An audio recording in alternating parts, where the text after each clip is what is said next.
What's up, everybody? Banana Machine here, and welcome back to another fishing video. I know you guys might not like it. To those who don't, fuck to everybody else who does. Thank you so much for enjoying my content.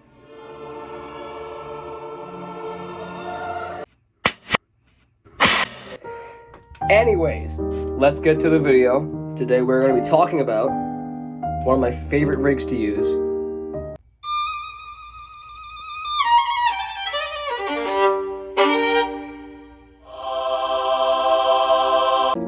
I'm going to split this video into multiple parts. Number one being how to even rig this, which might be one of the easiest rigs that you could possibly use for bass fishing. Number two, bait specifics.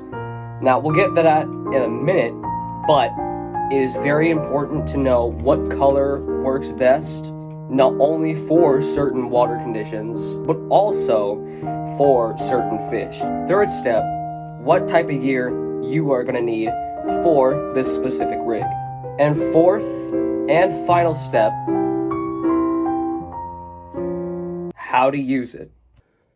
Now, sadly, for most of you out there, and for me as well, because of the weather conditions and how absolutely horrible it's been, I will not be able to be going out on the water today.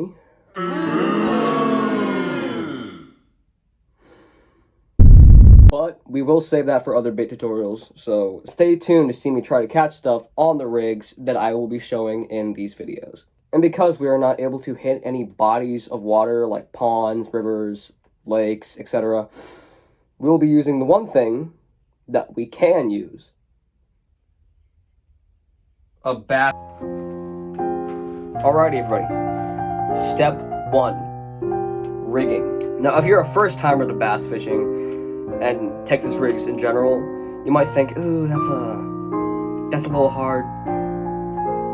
But once you really get the rhythm and the pattern of it, it becomes one of the easiest rigs that you could possibly use. And not only that, but one of the most versatile rigs that you will ever use in your entire life. Alright, let's get started on this. First, I suggest taking the line of your choice. I chose 8-pound mono and cut off about a foot of that leader. Next up, you will need either size 4 or size 3 EWG hooks because in my opinion, they do work better for craws. Next up, you will need a thing that this video does revolve around, which are the craws. While I do prefer a more flat-bodied craw, Christie craws, which are more elongated, should work the exact same. And, optional, a bullet weight. Right here, I am tying the improved clinch knot, which is a pretty easy knot to tie. First, you basically start out with a clinch knot. Pretty easy, wrap it around 4 or 5 times, put it back through the loop, but unlike the clinch knot, put the tag end through the other loop that you created. Don't pull the tag end, just hold it, and then pull the main line down to tighten it.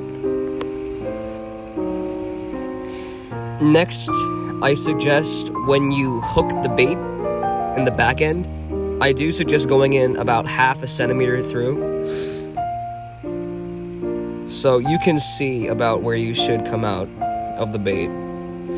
And so come out on that part, drive it all the way through to the top of the bait, twist it around, and then use your fingers as basically a marker for where the hook should come out. So basically use your thumb, use your little index finger, find where you need to push it through, push it right through the middle. It doesn't have to be perfectly in the middle, but if it is, it just makes everything look better presentation-wise. And now you should have a fully set up Texas rig. Also, as a quick little throw-in, I am rigging the Bandito Bug, the black and blue flake from Googan. As you can see, do the exact same thing with the green, and you should be good. I also suggest putting the bullet weight on here like this if you're using a mono leader, but you should be fine either way. And just put a little 1/4 ounce on there and you should be good. Now this is the part where you start learning about different types and colors of craws to get you started. These right here are my favorite types to use. These ribbed, flat-bodied craws, as you can see. I have blue and black flake, green pumpkin, and the original fire craw color. These right here are Christie craws. These are colors that you should be using for murky water, and these are colors for deeper water given the fact that bass do see red better at a depth. And now, we are going to be moving on to the third step. Gear. Now when it comes to Texas rigs, the gear isn't the whole part of it. It's about 25% or less. And if you think you need to spend a few $100s on a setup just to use one of these, sorry to say this, you're stupid. And so, all you really need, in my opinion, is a spinning combo, 8-pound line. The rod should medium light, medium heavy. That's it. I don't know what else to say, that's it. And now we are moving on to the final step. The one you've all been waiting for. How to work the Texas rigged crawfish.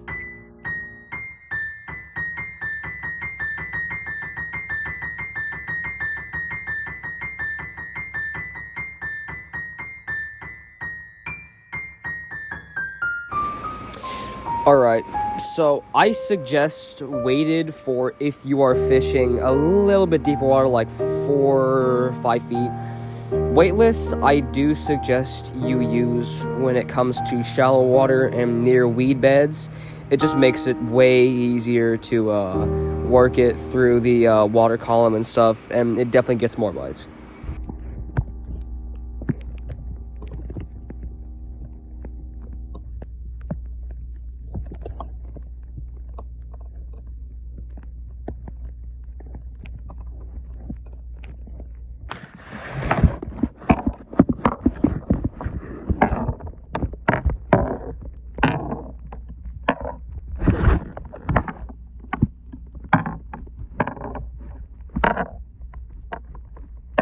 Alrighty, that concludes today's video.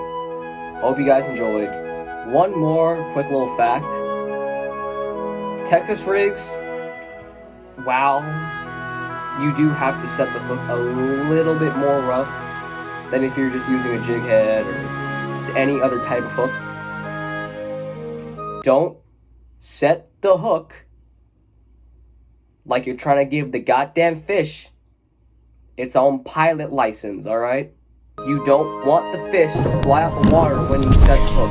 That's how you know you set the hook. Just that little bit too hard. But anyway, love you guys. Hope you enjoyed this video.